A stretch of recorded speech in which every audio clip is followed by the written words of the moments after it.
Hi, my name's Elizabeth Bell, and this is my family. This is the last family picture I'll ever have. This picture was taken 2 days before we lost our son Declan. Declan was born on October 4th, 2011, a beautiful baby boy, and we had no idea that there was anything wrong. We brought him home, and we were a complete family. I have never felt happier in my life. His two older siblings, Elise and Ian, were so ecstatic to have him. At 2 months old, around Christmas, he started doing some funny movements that were kind of like flinches, like this. And at first I just thought, oh, that's funny. That's weird. Maybe something startled him or just feel twitchy. And then as he continued to do it, I kind of thought maybe something was wrong. And I had a friend who had just become a pediatric ER doctor at Chalk in Orange County. And so I contacted her and she said, well, send me a video. And I did. And she said that he needed to go be seen at a children's hospital. And so at the time we decided to take him down to her. This was December 17th. And they admitted him and put him on an EEG and said that he was having seizures.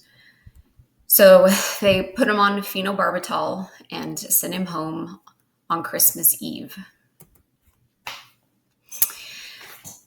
So phenobarbital just completely put him to sleep. And so his very first Christmas was spent asleep, just like that. And it was heartbreaking. It was heartbreaking for that Christmas morning, his first Christmas, his siblings so excited, and for him to just be asleep the whole entire time.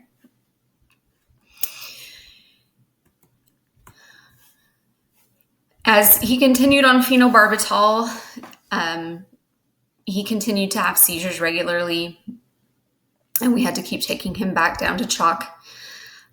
So they added on another med, and right now I can't remember what it was, but it was one of the standard ones you would add on top of the phenobarbital, and he did a little bit better there, and as you can see, he started to smile. That's at about 5 months or so, and we continued on for a while. Okay, and then as you can see in the picture on the right, he started having seizures again. Absent seizures. And so we continued taking him down for his EEGs. And then after a second round of immunizations, he began having seizures that he held his breath and he would turn purple. And the first time he did that right after a round of immunizations was at our son's program. And I had taken Declan outside and he just stopped breathing like that. And we had to call the ambulance. And in the middle of his program, the ambulance came and we took Declan to the hospital, and they really couldn't stop his seizures. And so he ended up getting airlifted and right in the middle of his program. And we were just gone. We actually ended up being gone for 2 entire weeks. We spent a week in Madeira, and then we had to go straight from Madeira to Chalk to put him on an EEG there. And so our kids just didn't see us. We just disappeared in the middle of our son's program.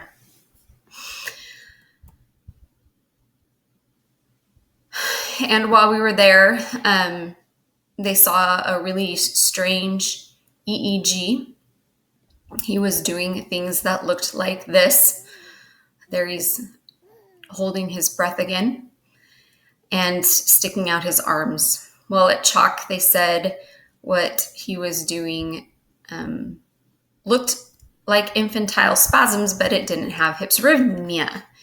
And so at that time, we're now at about 7 months old, and we decided to switch into UCLA. We live in Bakersfield, California, and UCLA is a little closer, and maybe get a second opinion. And so we went to UCLA, and they said, well, yes, he does have infantile spasms without hypsarrhythmia, and they put him on ACTH. So we came home on ACTH, and that was a shot that I was giving him. And ACTH made him very unhappy. And it also destroyed his immune system, as steroids will do. And so then on July 11th, he had a fever, and I took him to his regular doctor, and his regular doctor said,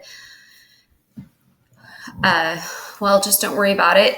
Give him some Tylenol and put him to bed. But my husband and I decided, well, that wasn't acceptable, and we drove him down to UCLA in the middle of the night, and they admitted him, and by the next morning, he had been intubated, and we spent the next 2 months at UCLA, and he barely made it. It was actually a miracle that he did.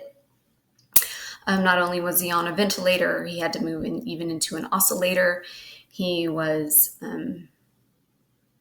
put into a medical coma and had to receive blood transfusions and PICC line and an arterial line, and so my husband and I switched on and off for 2 months, who was at UCLA and who was at home with our 2 children. And this is pretty much the scenes we had there. So with my youngest son, Ian, being 3, and our oldest daughter, Elise, being 6, the first year, that year of their life, we have calculated that we were only home as a family for 4 months, and never consecutively. We spent a lot of time in the hospital, in and out of the hospital, switching back and forth between who was home and who wasn't. And then there were times at UCLA when things were so bad that we were both there. And so our other 2 children were pretty much just moved around between family. So when we think about being able to control the quality of life for these children, of course, the ones that are fighting the battle, there is also quality of life for everyone else who is worried and scared for them as well, that are fighting the battle right alongside them. So here at UCLA, this is the first time I got to hold him in over a month, because he had been sedated and could not move. And here I'm talking about the effects beyond our warriors. I've lost mine, so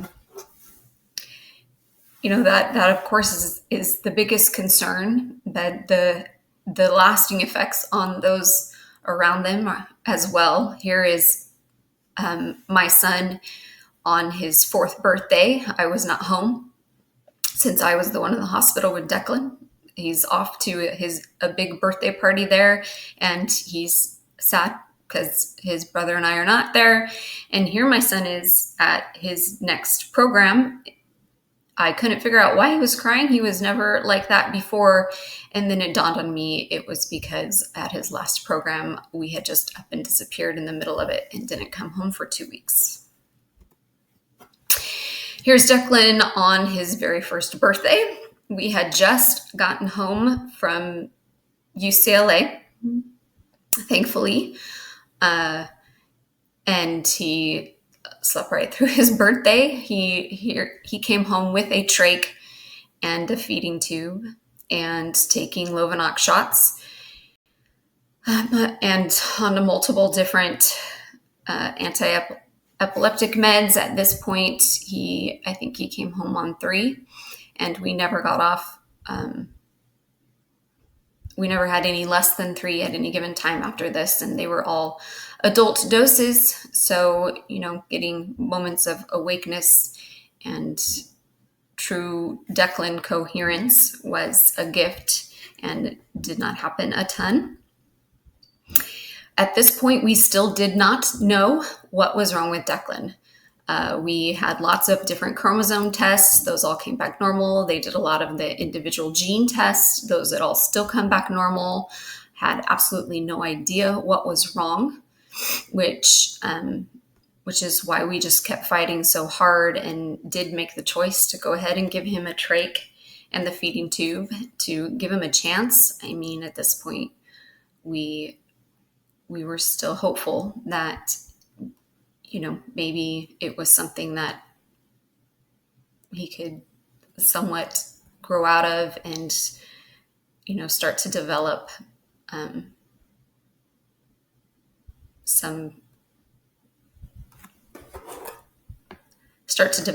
a little bit more.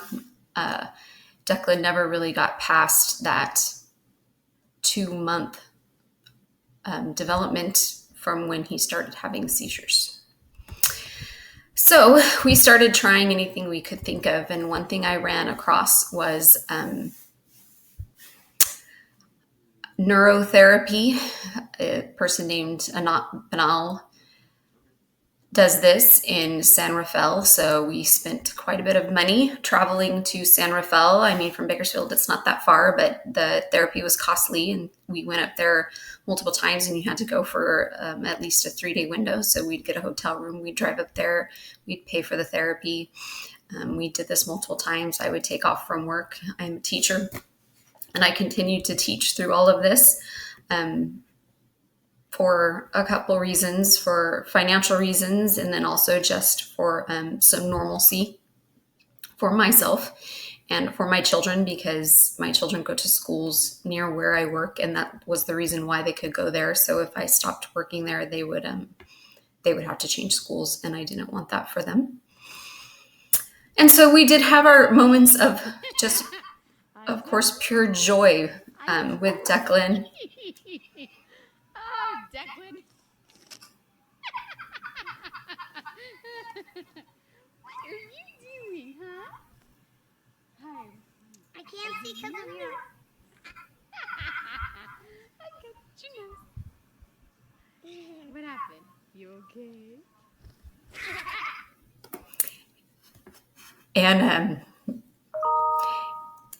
And he made us all happier than I think will ever be. Like, I don't think any of us will ever have as big a smiles ever again as Declan put on our faces. And then we would have seizures again, and we would be back in the hospital, changing meds. And then when we would come home from the hospital, this would be his siblings.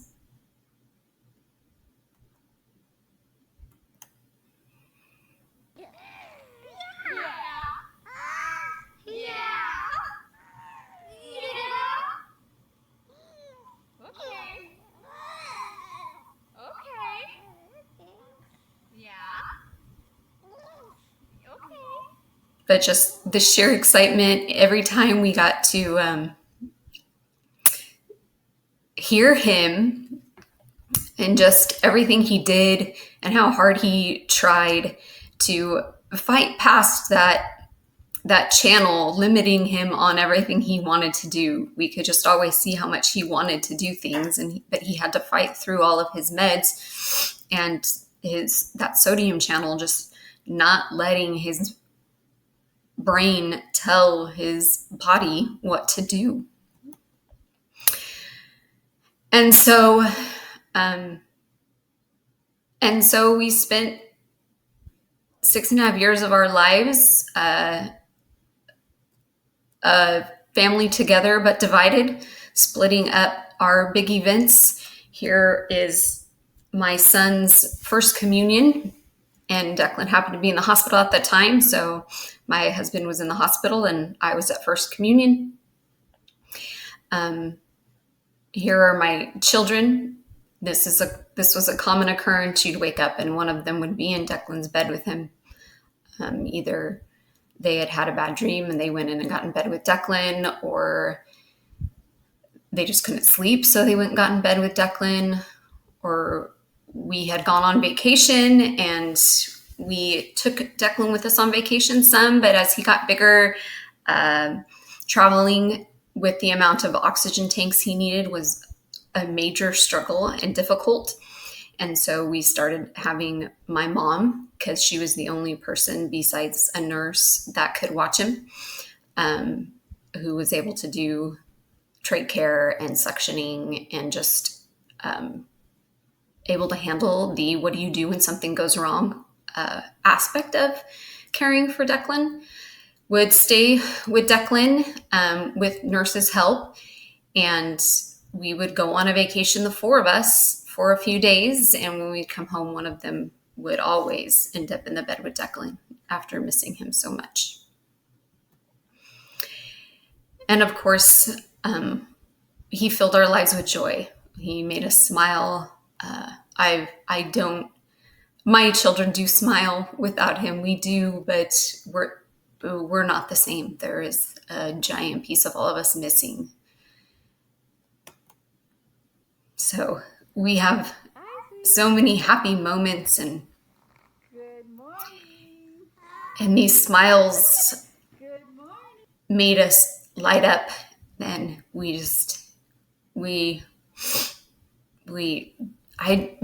I don't feel that same glow without him.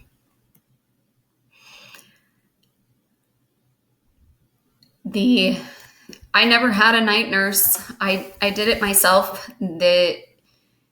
It's difficult to always have a nurse in the house. It's difficult on the children. There's just no normalcy. And my children always struggled to even go to bed until the nurse had left. They needed that kind of, okay, things are normal now feeling. So I just did it. Often you'd have the monitor going off, beeping, you get up, you go in, you suction, you try to go back to bed, you get up, you go suction. So lots of nights you don't sleep. Like I said, I worked, so I'd get up and I'd go teach high schoolers on little to no sleep. And you just get up the next day and you do it again. And it was okay because it was Declan. Just do it because it was Declan, and that was all right. But it takes a toll on you, and I'd still do it. I'd do it forever if I could. But if there was something that could help them not have to go through that themselves, and for parents to be able to actually sleep. When we were told that he was no longer stable, for Declan, it was respiratory that ended up doing that. We went on a Make-A-Wish trip, and the trip was more for his siblings. His siblings said they had always wanted to go to Disneyland with Declan, and we couldn't figure out how to do that ourselves. And so Make-A-Wish made that happen. They had tons of oxygen tanks in the hotel room for us. And so we did that with him for his siblings. And he had fun too. He seemed to have fun too at his moments when he was there with us.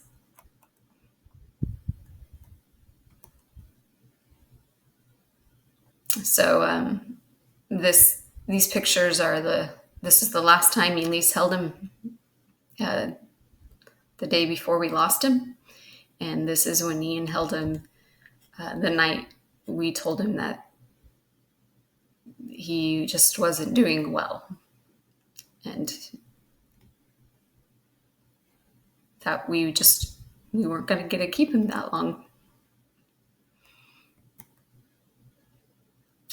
And then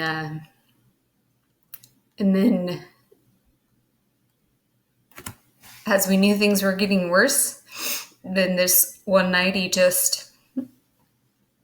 started desatting down to zeros, and then he'd take a big gasp and he'd go up, and then he'd stop breathing and go down to zero, and then he'd take a big gasp and he'd go up.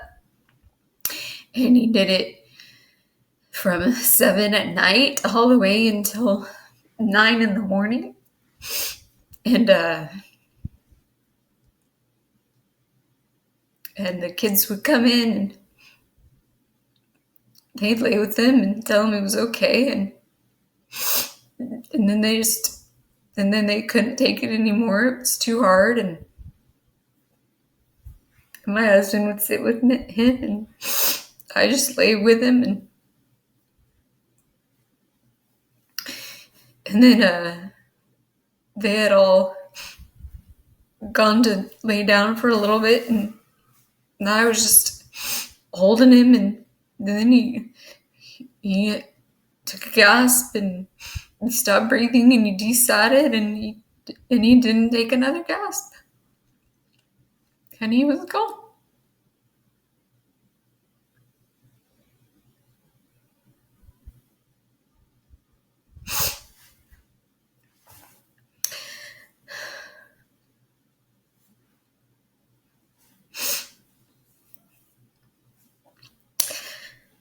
And we miss him every day, and we will never forget him. And he fought hard, and